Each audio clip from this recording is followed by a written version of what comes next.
Okay, we're back at day 2, and Lance was busy after we left yesterday and got all the top welds done. See, really clean, looks awesome. Got the V-bars in, all the welding on the corners.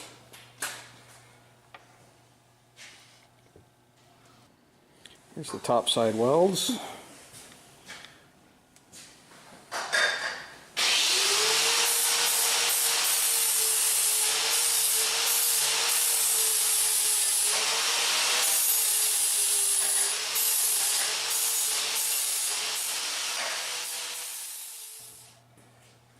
So this is coming together really nicely. We're going to pull the cage off. He's going to tack a few more things in, and then we're going to pull the cage off and flip it upside down so that way he can get to all the bottom stuff and get all that welded. And then he's already started on the roof, so he's going to get all that stuff done as well. So it's coming along really good. So you know you're in good hands when you go into a shop and you see beautiful old cars that are in process of being restored. A couple things I wanted to point out. With these cage bungs, you can see it's just so much more robust. Okay, so here's the inside view. And since the welding's not done, let me give you a close-up look at that of the fitment. You can see everything's just really tight. Really good clean cuts, really precise, really good fit. Great work by the BCF guys. Okay, we got them both tacked in, but the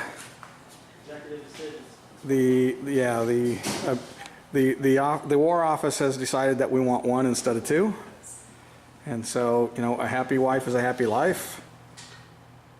So we're taking the top one out and we're just going to leave the bottom one in. So here's the first B-pillar welded all the way in.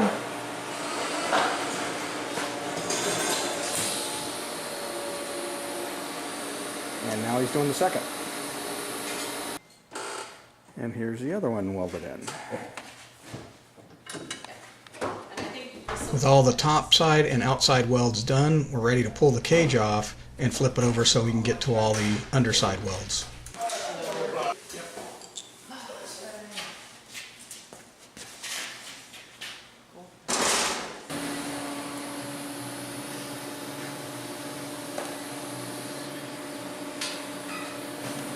And the wife getting ready for her first lesson in welding. Lance had done so many cages that he actually had a system laid out for getting to each of the spots to weld it. He used jack stands like you see here, as well as his cart to be able to position the cage in a bunch of different directions so that he could get to each spot easily and efficiently. At this point, the cage is almost completely done. Lance is just welding in the last of the roof fasteners, and then we'll be ready to put on the roof. We got the tabs welded in for the roof. Got the roof going in right now, and we'll get the fasteners all set up and get the whip tabs installed, and then we'll be in good shape. My wife loves building things, and she even has her own wood shop back at the house, and so she wanted to help rivet in the springs and stuff for the roof fastener. In the background, Lance is putting dimples in the roof so that way the fasteners will sit flush when we tighten them down on the roof.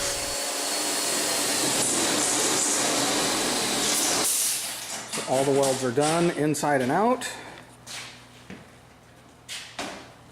We've got the fasteners for the roof. We've got to tack a few more on the front. We've got the springs in there. Putting in the final tabs up front. Okay, the cage is completely welded together. Got the whip tabs on, the roof fasteners all in, and now we're getting ready to put it back on the car.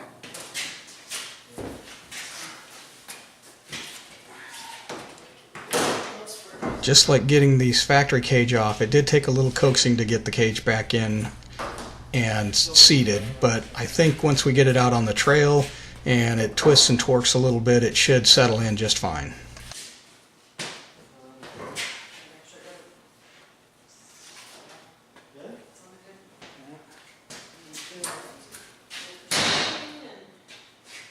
Look at that. Yeah. This one needs to come down more. Just a little bit.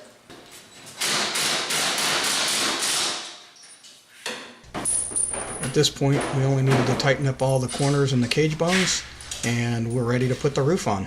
Whole different animal now.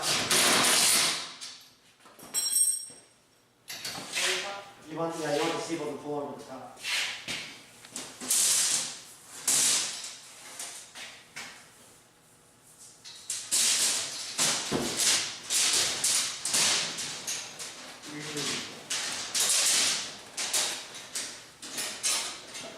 Cage is done and on the car. It is ready to go to powder coat.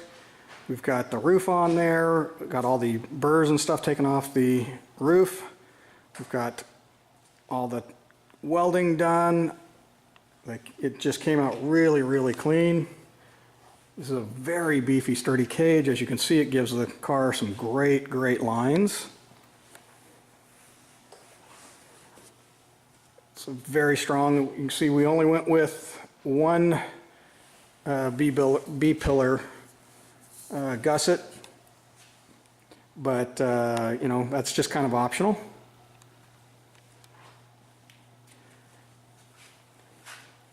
The intrusion bars are in place.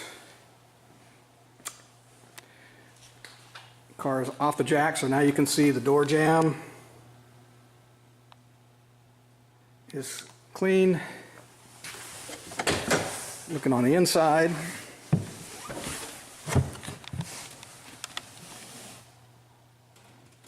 you can see all the fitment is very, very clean. The taco gussets and everything. The overhead V-bars.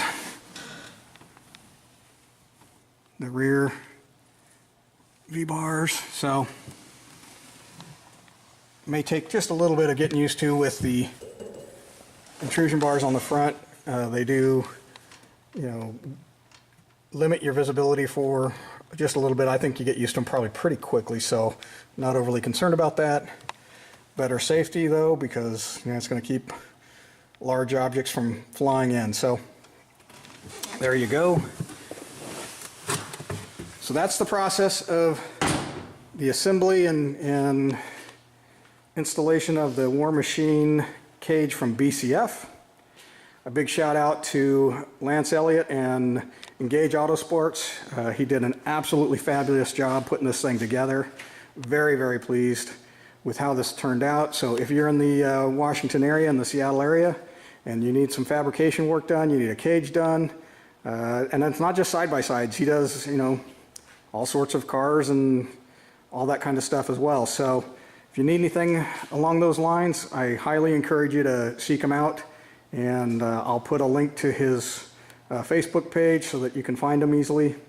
And thanks everybody for watching this.